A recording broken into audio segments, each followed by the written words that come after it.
Her true story. From California. My daughter screamed, "Get out, or I'll call the cops." So I left, and called the realtor instead. She thought I had nowhere to go. I had 3 offers by sunset. It was the kind of Saturday afternoon California is known for. Warm sunlight draped over freshly cut lawns, the hum of conversation rising above the soft clinks of wine glasses, and laughter spilling out into the street like music from an open window. Lauren had invited her usual crowd, colleagues from her firm, a few of Eric's golf buddies, and some local women from her neighborhood fitness group. I, Evelyn May Collins, stayed where I always stayed, just beyond the conversation. In the kitchen, I pulled a tray of still warm shortbread cookies from the oven.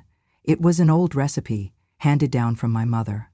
I arranged them neatly, wiped my hands on my apron, and carried them out to the patio with the same careful grace I had learned as a young bride. The backyard was buzzing with chatter. Lauren stood at the center, cocktail in hand, laughing too loud, gesturing too wide. Her blonde bob swayed with every word. I caught Eric's eye as I stepped outside. He gave a polite smile, then looked away. "Cookies, everyone?" I said softly, offering the tray. The group turned to me, some taking a treat out of politeness. One woman bit in and murmured, "Ma'am." That's when Lauren chuckled. "Oh, she just kind of stays here," she said, gesturing toward me with a wave as if I were a fixture, like a parasite. The laughter that followed wasn't cruel, just uncomfortable, nervous, but it still landed like a slap. I didn't say anything. I just stood there, holding that tray, pretending my hands weren't shaking. I looked down. Eric avoided my gaze. No one corrected her. No one asked her to stop. I turned, went back into the house, and placed the tray on the counter. I spent the rest of the evening in silence, collecting empty glasses, scraping plates, rinsing dishes no one would thank me for washing. By the time the last guest left and Lauren's heels clicked upstairs, I was wiping the granite countertop until it shone. Eric passed behind me, mumbled a half-hearted "Thanks, Evelyn," and disappeared. Not Mom, not even mother-in-law, just Evelyn. 3 days later, I was alone in the kitchen again, preparing my morning tea. I reached into the cupboard for a mug and in my clumsy haste brushed a tall glass off the drying rack.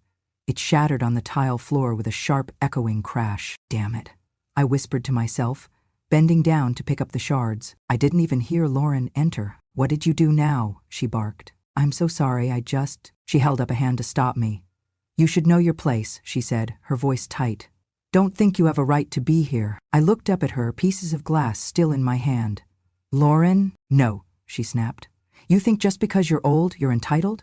You think living here is some kind of reward for being passive-aggressive and cleaning up crumbs?"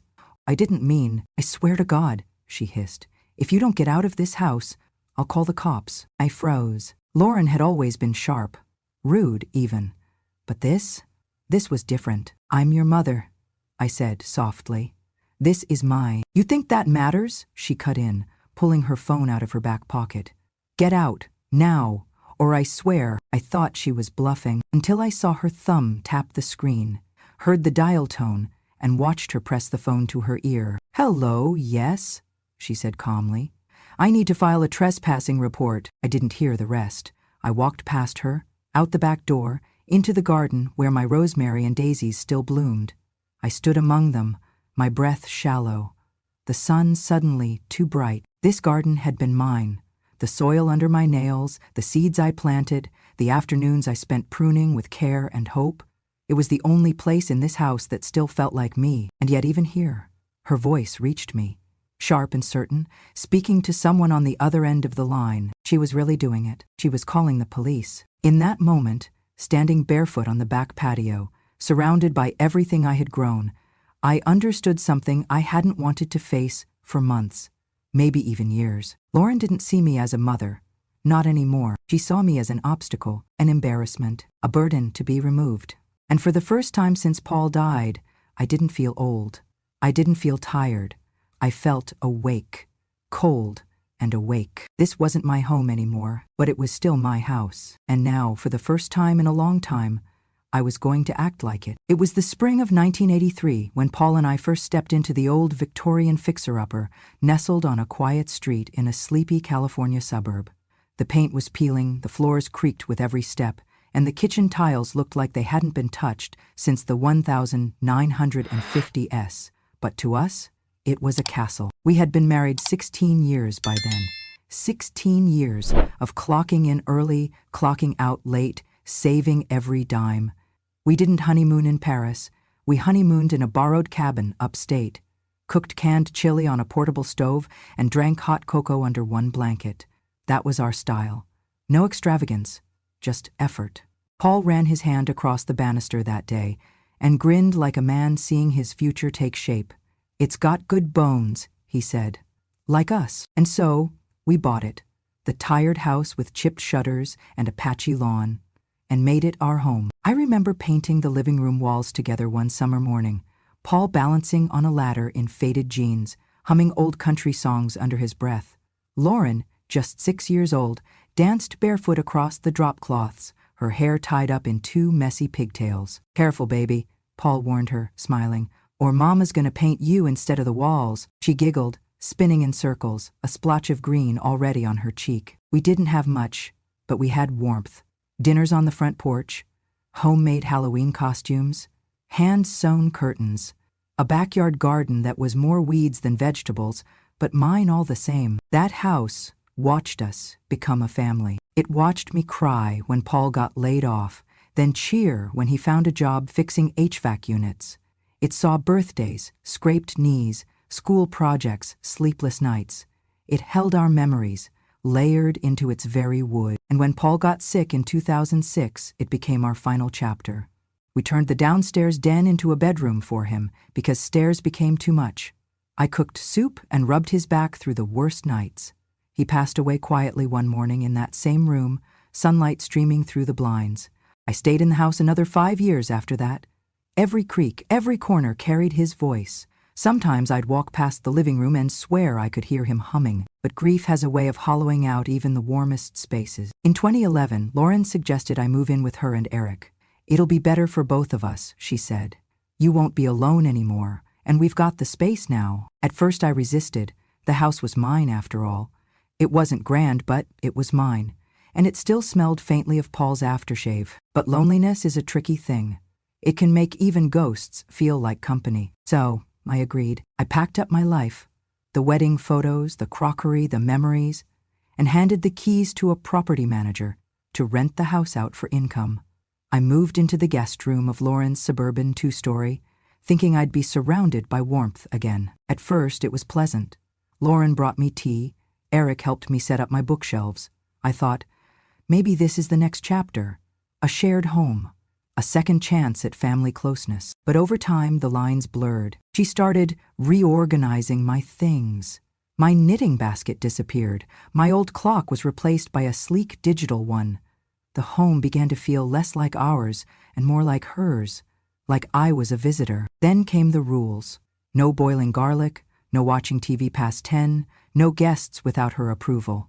One day she told me gently that my garden pots on the patio made the space look cluttered. I complied. I always complied. But something inside me had started to shift. There's a unique kind of heartbreak that comes not from strangers, but from someone you raised, someone you once held in your arms while she cried over skinned knees and lost teddy bears. Still, I held on, told myself it was temporary, that family meant patience. What Lauren didn't know, and never thought to ask, was that the old house, the one Paul and I bought and built a life in, it still belonged to me. The title, the deed, every inch of wood and tile. Even after I moved out, I never transferred ownership.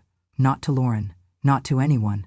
I kept the documents in a locked drawer, tucked behind old letters and photographs, because something in me, even in the early days, didn't fully trust the comfort she offered. Maybe it was mother's instinct. Maybe it was just knowing that some things, like home, shouldn't be handed over too easily. And as I sat in the small guest room of Lauren's house, remembering Paul's smile, the smell of paint, and our daughter's giggles echoing through the walls of a half-renovated home, I realized this: I had given enough. When Lauren married Eric, I thought it would be a good thing. He was quiet, respectful, held the door open for me, the kind of man who always offered to carry groceries and never interrupted.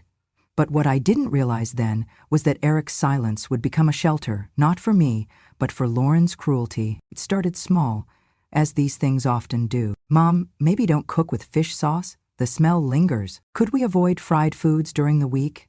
It just doesn't feel clean. Can you try to be in your room by 9? We're trying to create a calming nighttime routine. At first, I didn't protest. I didn't want to be a burden. I cleaned up after myself, kept my slippers by the door, folded laundry tighter than necessary. Then it was no guests, no music unless with headphones, no drying laundry outside, no buying more plants. They crowded the aesthetic. Eventually, I realized my world had shrunk to a single room and a single role: stay invisible. I was allowed to cook, clean, and water the yard, but not decorate it, not live in it. I became what Lauren once told her friends I enjoyed being: helpful. But it felt less like help and more like servitude. She never said thank you. She didn't have to. I swept the porch every morning. I packed their lunches when she worked late. I watered her rose bushes, even when she forgot they existed. I was the unpaid maid, the ghost in the hallway. But ghosts hear things. One night, I came downstairs quietly to warm a glass of milk. I paused at the edge of the kitchen when I heard them talking in the living room. She's just always there, Lauren sighed. Eric mumbled something I couldn't catch. She's draining us, Lauren continued. She's exhausting. Like emotional clutter. I stood there in the dark, holding the glass, my hands trembling. The hallway was cold, but my ears burned. Emotional clutter. That's what I had become to her. Not a mother, not a widow trying to find peace in the only family she had left, but a pile of dusty junk in the corner. I backed away before they saw me and sat alone in my room for hours, the milk long forgotten. But I didn't say anything. Not the next morning, not the one after. That's the thing about silence. It isn't weakness, it's a ledger, and I was taking notes. Lauren didn't yell often. She preferred the slow drip of disdain, but one evening she slipped. We were having dinner with 2 of Eric's friends, business types, the kind who call themselves investors but don't seem to invest in anything but cigars and sports cars. The table was set neatly. I had spent the day preparing roast chicken, mashed potatoes, and green beans. Everything from scratch. It smelled like a memory from better years. Midway through dinner, one of the men joked, "This chicken's amazing. Lauren, did you cook it?" Lauren laughed without missing a beat. "Oh God, no. That's our resident freeloader's work." The room went quiet for a second too long. Then laughter. Shallow, forced. I didn't say a word. I simply smiled. Eric glanced at me and then quickly looked down. Resident freeloader, that's what she called me. To strangers. In my presence. In the house that Paul and I had built from pennies and hope. I excused myself before dessert. I didn't cry. I didn't slam doors. But I didn't sleep that night. I sat in bed and stared at the ceiling, hearing every word she'd ever said stack themselves into walls between us. She wasn't the girl I raised. The girl I raised held my hand in the rain because she was scared of thunder. She used to say, "You're my favorite person, Mama." That girl disappeared somewhere along the way, perhaps replaced by ambition, by resentment, by a version of adulthood that had no room for softness. But she forgot something important. The house she now ruled with her designer furniture and meal kits, it still belonged to me. It always had. And the woman she called a freeloader, she still had the deed. It happened on a Thursday afternoon, one of those quiet hours when the sun was lazy through the blinds and the house smelled faintly of lemon cleaner. I was folding the laundry. Mine, Lauren's, Eric's. I'd even matched their socks. Old habits die hard. Lauren came into the room holding a sleek folder. She sat across from me, crossed her legs, like a businesswoman about to pitch a sale. "Mom," she began, too smoothly. "I need a favor." I looked up from the laundry. "What kind of favor?" She smiled. "The tight kind that doesn't quite reach the eyes. Just something simple. Paperwork, really.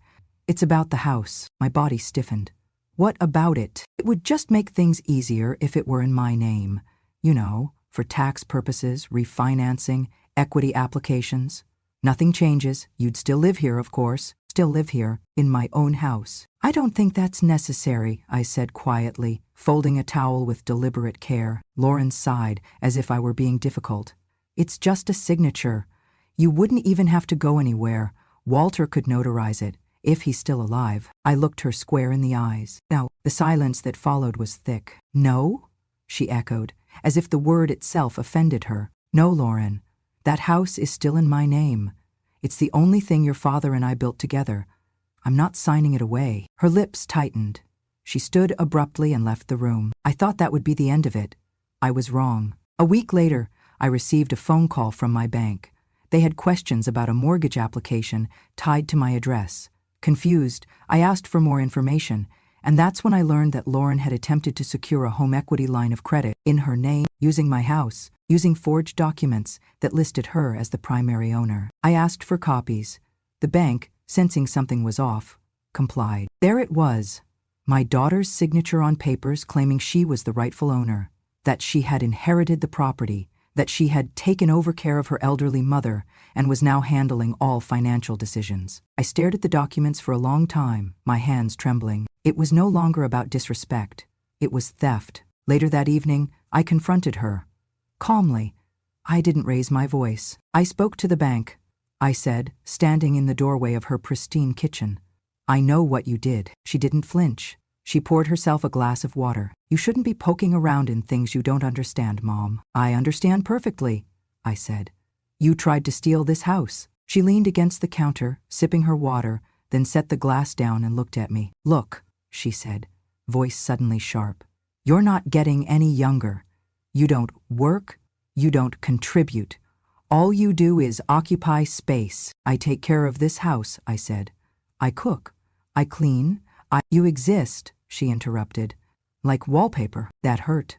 But I stood my ground. And still, I said, it's my name on the deed. Her face twisted. For a second, I saw something. Panic? Rage? Entitlement? Flash behind her eyes. Then she laughed, a dry, humorless sound. You think that matters? She said. You think that paper means something? I said nothing. You don't own this house, Mom, she spat. Not really. You live here because we let you. Because I had a moment of guilt and thought maybe it'd be nice to have family around. But let's be honest. No one kept you here out of love? I felt those words land, one by one, like stones on a casket. She wasn't finished. And if you won't cooperate, she said, stepping closer, then maybe you shouldn't be here at all. What does that mean? It means, she said slowly, you have 1 week to leave, or I will call the police and tell them you're trespassing. That was the moment I realized my daughter didn't just want me gone. She wanted everything. She wanted the house, the history, the inheritance, the freedom to erase me without consequence. She mistook my silence for surrender, but she forgot. I wasn't the one trespassing. I was the one who owned the land beneath her feet. It was just past 3 a.m. when I rose from bed without making a sound. I moved slowly, deliberately. After all, I'd rehearsed this night in my head for weeks. The house was still. Eric was likely asleep in the upstairs bedroom. Lauren, too. Or maybe not. She had a habit of scrolling her phone under the covers until her battery died. Whatever she was doing, I didn't care anymore. I opened my closet and took out the small suitcase I hadn't touched in years. Inside, I packed the essentials. A few pieces of clean clothing, my worn leather wallet, the marriage certificate Paul and I signed in 1967, his death certificate, and, most importantly, the title deed to the house. My hand brushed against the photograph I'd kept in a silver frame on my nightstand. Paul in his wedding suit, grinning like a boy, and me in that cream-colored dress Mama helped me sew. I tucked it into the case, folded in cloth as carefully as if it were glass. Then I sat at my little desk and wrote a note. It wasn't long. I didn't need it to be. Lauren, I don't hate you, but I'm done begging for space in a home I paid for with my life. I have nothing left to give and nothing left to ask. I folded the paper and left it under the porcelain teapot she always ignored on the counter. Then I pulled on my shoes and walked out the back door for the last time. The early spring air was crisp, and it carried that strange, bittersweet scent of jasmine and asphalt. As I walked down the street, suitcase rolling softly behind me, I didn't look back once. I checked into a small motel off the highway. Clean, no frills. The kind of place no one asked questions as long as you paid in cash. I sat on the edge of the bed for a long moment, staring at the plastic-wrapped cups by the sink, the flickering TV screen with muted late-night talk shows. Then I reached into my handbag and pulled out the card I had been keeping. Walter Brenner, retired attorney. My husband's best friend since high school. He had been at our wedding. He had been there when Paul got sick. He had been there when Paul passed. And thank God, he was still alive. I dialed the number. "Evelyn," he said, voice groggy but alert. "Everything okay? I need to talk," I said. "Today." He didn't ask why, he just said 10 a.m., my place. I barely slept that night. Not from fear, but from the strange calm that had settled in my chest. The kind that follows the final page of a long, painful chapter. At 9:45 a.m., I rang Walter's doorbell. He lived in a bungalow surrounded by citrus trees and hummingbirds. He opened the door in a cardigan and slippers, his reading glasses perched on his forehead. "Come in," he said. "You look like hell. But you always did first thing in the morning." I laughed, the first time in weeks. We sat at his kitchen table while I laid out the papers. The deed, the original purchase contract from 1983, the property tax bills all in my name. "She tried to take it from you," Walter muttered, flipping through them. "But she can't. Legally, she hasn't got a leg to stand on. Evelyn, this house is yours, every inch." "I want to sell it," I said. "As soon as possible." He raised an eyebrow. "Are you sure?" "Yeah." He didn't question it, just nodded slowly. "I'll draw up the necessary protections. You'll need a realtor. I already have someone in mind." I left Walter's place and walked 2 blocks to a small real estate office with a glass door and a lavender sign that read, "Jessica Tran Realty." Jessica was young, bright-eyed, in her early 30s. She was the daughter of a woman I once worked with at the library, and I remembered her coming in after school to do homework in the reading corner. I told her what I needed. "I want it listed this week. No delays, no open houses. Just show it privately to serious buyers only." Jessica blinked, then nodded. "Understood. I'll handle it personally." That evening we met at the house, my house. I waited in the car while she walked the perimeter, taking photos, making notes. I didn't want to go inside. Not anymore. When she returned, she handed me a clipboard. "The market's hot," she said. "You'll get multiple offers if we move fast. But first," she held out a pen, "you need to authorize the listing." I took the pen. I thought maybe my hand would shake, that I'd hesitate, but I didn't. My signature was steady. My heart, even steadier. The sound of that pen scratching across the paper was the softest rebellion I'd ever made, and the loudest thing I'd ever said to my daughter. That night, I didn't move. I booked a new hotel closer to downtown and fell asleep with the curtains open, letting the city lights remind me I was no longer living under anyone's roof. I was reclaiming my own. Jessica moved faster than I expected, faster than I'd dared to hope. At precisely 8:14 a.m., her listing went live. 3 high-resolution photos, a concise description of the property's character, location, and potential. No mention of the current occupants, just this: charming 3-bedroom Victorian with mature garden and upgraded fixtures. Ownership since 1983. By 10:00 a.m., her phone was buzzing non-stop. By noon, she had shown the property virtually to 2 cash buyers from out of town and 1 young couple relocating for work. And by 4:00 p.m., there were 3 offers on the table, all full price or higher. The first was a tech entrepreneur who wanted a quiet place to disconnect. The second, a pair of sisters looking to renovate and flip.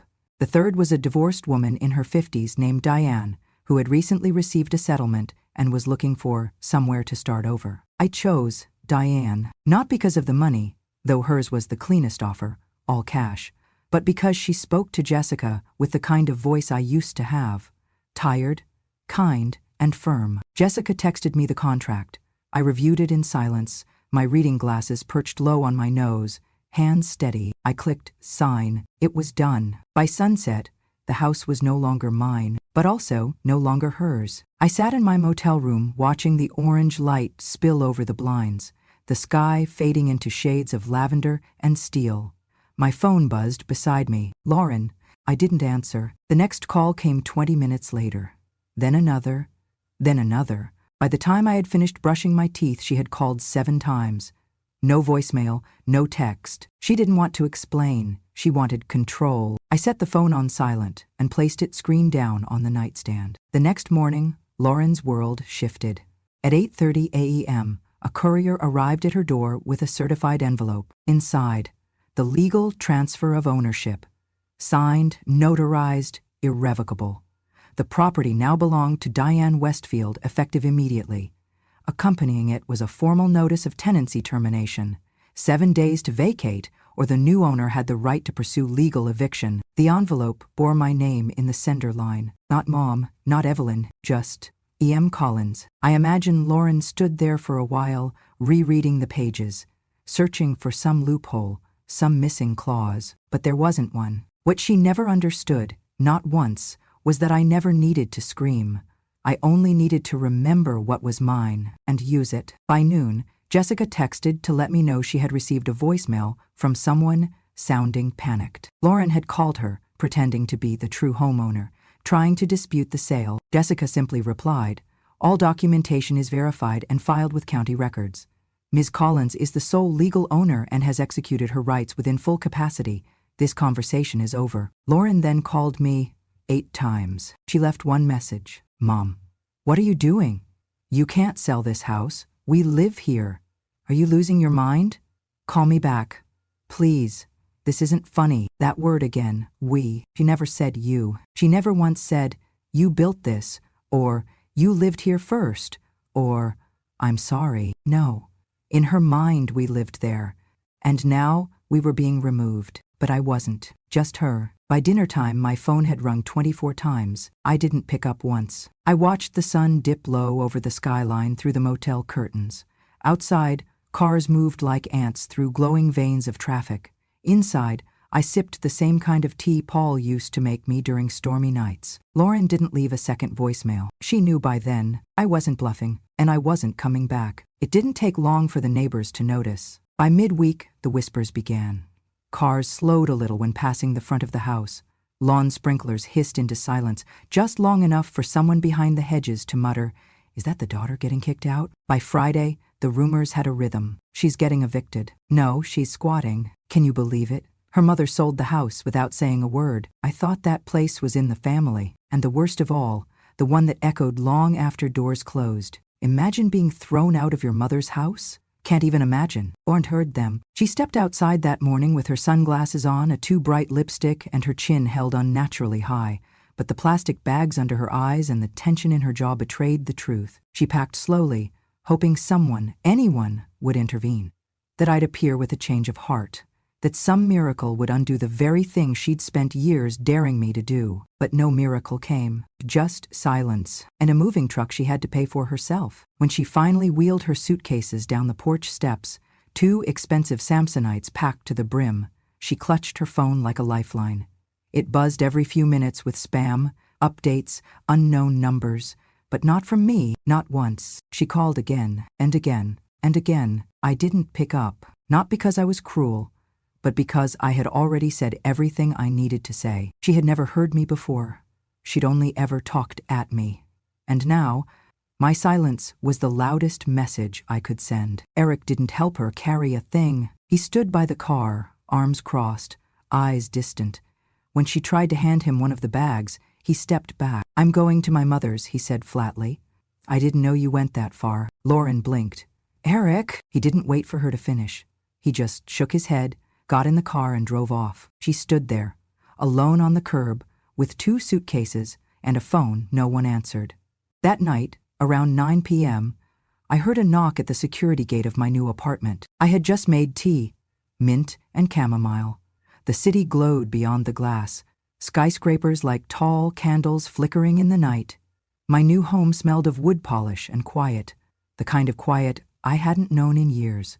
I checked the monitor. Lauren, her makeup was smudged. She wasn't wearing sunglasses this time. Her eyes were red and puffy. She buzzed again. Then she knelt down, in the middle of the sidewalk, outside the gate. She didn't say anything at first, just looked up at the camera, her lips parted, trembling. And finally, she spoke. "Mom, I'm sorry. I didn't move. Please," she whispered. "Just let me in, just for a little while. I have nowhere to go." The intercom was silent. She placed her palms together, like she had when she was 5, praying for a new bike. Like that would work again. "Please, Mom?" I watched for a moment longer. Then I stood, walked to the window, and pulled the curtain closed. I didn't do it with anger, just certainty. She had taught me a lesson I never wanted to learn. that even the ones you love most can cross a line, and sometimes you don't go back. My new apartment was on the 24th floor, nestled in the heart of the city, far above the noise, but close enough to see it all. From my window, I watched the skyline breathe. Neon signs blinked, taxi horns sang. Buildings stood like old friends, arms crossed against the wind. It wasn't grand, but it was mine, fully paid for with the sale of the house. The first thing I did was set up a small herb garden on the balcony. Just mint, mostly. Paul used to love the smell.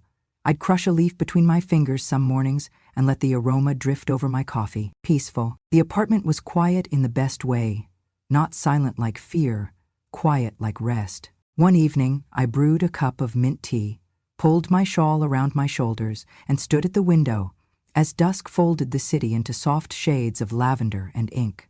That's when the phone buzzed. Lauren, her name lit up the screen. Again, I watched it ring. Once, I didn't pick up. I turned the phone face down on the table. 10 minutes later, the intercom buzzed. I glanced at the camera. She was there again, her coat too thin for the night air, her hair disheveled.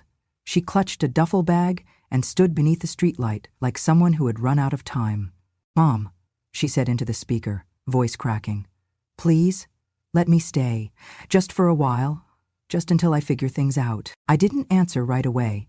I watched her shift from foot to foot, cold and exposed. She had burned every bridge, thinking she'd never need to cross them again. I stepped out onto the balcony. She looked up and saw me, her face lighting up with hope.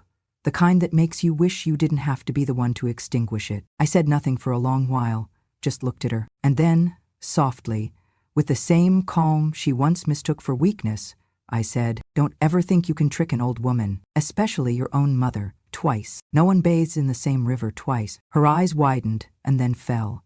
She nodded once, as if she finally understood. I walked back inside, picked up my tea, and pulled the curtain closed behind me. I didn't watch her walk away. I didn't need to. I had already left. A long time ago. If you've ever been betrayed by the very person you gave life to, if you've ever stood in a room you paid for, only to be treated like you didn't belong, if you've ever cooked the meals, folded the clothes, tended the garden, and still been called a burden, then maybe you'll understand what I mean when I say this. Silence is not weakness. It is memory sharpening its blade. I used to think loyalty meant staying quiet. When Lauren first rolled her eyes at me in front of friends, I said nothing. When she snatched decisions from my hands and replaced them with rules, I smiled. When she laughed at me like I was furniture with feelings, I forgave her, again and again. Because I am her mother, and mothers forgive. Until one day, we don't. You see, it's easy to love your child when they're small, when their mistakes are innocent, when their betrayals are accidents. But what happens when that child grows up and decides your life has outlived its usefulness? What happens when the baby you once rocked to sleep turns around and says, "You're just a freeloader. You don't own this house. Get out or I'll call the cops"? What happens then? Here's what I did. I got quiet. I got calm. And I remembered who I was before she forgot. I called the lawyer. I called the realtor. And I sold the house right out from under her feet. Not out of rage, but out of truth. Because when someone uses your silence to build a throne, the most powerful thing you can do is stand up. Now I sit by the window of a high-rise apartment I bought with the money from that sale. Mint plants grow in small pots by my balcony. The city hums below me, and I hum right back. The phone still rings. Sometimes it's Lauren, sometimes it's just ghosts. But I don't answer anymore, because I'm not the woman who begged for kindness. I'm the woman who remembered what she was owed and collected it. And if you too have stayed silent too long, if you've swallowed betrayal because you thought it would keep the peace, if your grown child or your spouse or your sister ever made you feel like a burden, then let me be the voice you never used. So let me say what you couldn't say that night they slammed the door. Let me tell the story you lived and tried to forget. Subscribe to Grandma True Stories, because here, revenge doesn't need to shout. It just needs to remember. Here, we don't yell, we write, we record, we remember, so loudly, so clearly, that the world has no choice but to listen. Because in this place, silence is a kind of justice. And justice? Well, she wears pearls and drinks her tea slow.